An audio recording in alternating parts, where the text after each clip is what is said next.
The moment her lips brushed mine, gentle, uncertain, almost trembling, my entire world shifted in a way I didn't understand.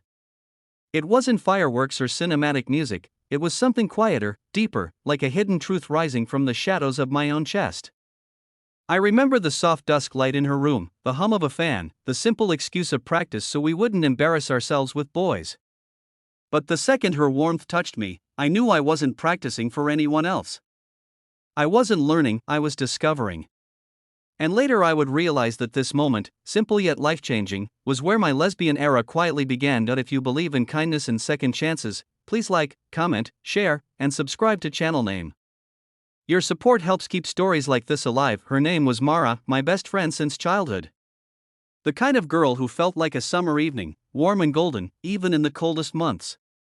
We grew up together, shared secrets, fears, dreams, and the foolish belief that growing up would be easier than staying young.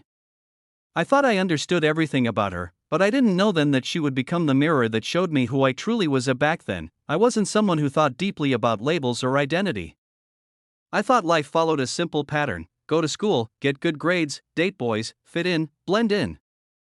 I was quiet, cautious, terrified of making mistakes. Mara was the opposite: confident, fearless, always pushing boundaries with a grin that dared the world to challenge her.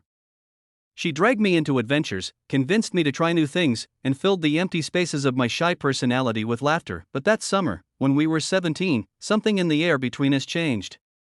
Maybe it was the way she looked at me longer than before. Maybe it was the way I started noticing small things: her fingers brushing mine when we walked, her laughter lingering in my mind, the way her presence made my chest tighten. I thought it was admiration. I thought it was normal. I didn't know it was something else. One night, lying in her room beneath glow-in-the-dark stars, she joked about being terrible at kissing. I laughed, teased her, and somehow the conversation turned into a challenge. A playful dare. A suggestion that we practice so we wouldn't freeze the first time a boy leaned in. It sounded innocent. It sounded ridiculous. But it felt oddly possible, and when she leaned forward to show me, the world went impossibly still. Her hand touched my cheek, warm and steady, grounding me. Her breath mingled with mine, soft as a whisper. When her lips met mine, gently and carefully, something unspoken bloomed inside me. Something frightening. Something beautiful. Something that made my heart race in ways no boy ever had. We pulled away too fast. Laughed too loudly.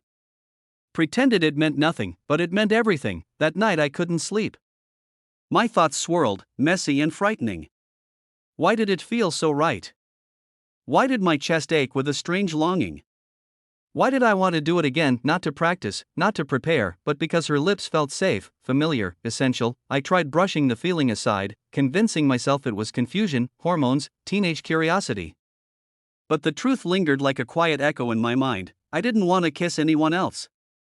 I wanted her. The following weeks were a slow unraveling. I found myself memorizing the curve of her smile, the sound of her footsteps, the way sunlight caught in her hair. I started feeling nervous around her, stumbling over words, avoiding eye contact even though I desperately wanted to look at her. She noticed, of course, she always noticed, but she didn't ask. Maybe she was scared too, but the hardest part wasn't the confusion. It was the guilt. I felt like I was betraying her trust by wanting more than she intended to give. I feared ruining our friendship, breaking the fragile bond that had shaped so much of my life. And beneath all that was something deeper: fear of what it meant about me. Fear of how others would react. Fear of discovering I wasn't who I thought I was. The turning point came unexpectedly. We were at the beach, the sky painted in soft pinks and oranges as the sun dipped low. She splashed water at me, teasing, laughing. When she slipped and almost fell, I grabbed her hand. For a moment, we just stared at each other, breathless, wet, hearts pounding.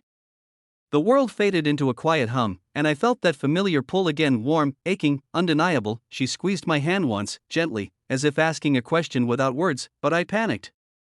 I pulled away, muttered an excuse, ran ahead before she could say anything. She called my name, confusion and hurt in her voice, but I couldn't turn back. That night, lying alone in my bed, I felt like I was being torn apart between fear and truth, between who I thought I was and who I might be becoming. Eventually, I couldn't avoid her anymore. She showed up at my house, eyes full of worry. she didn't accuse.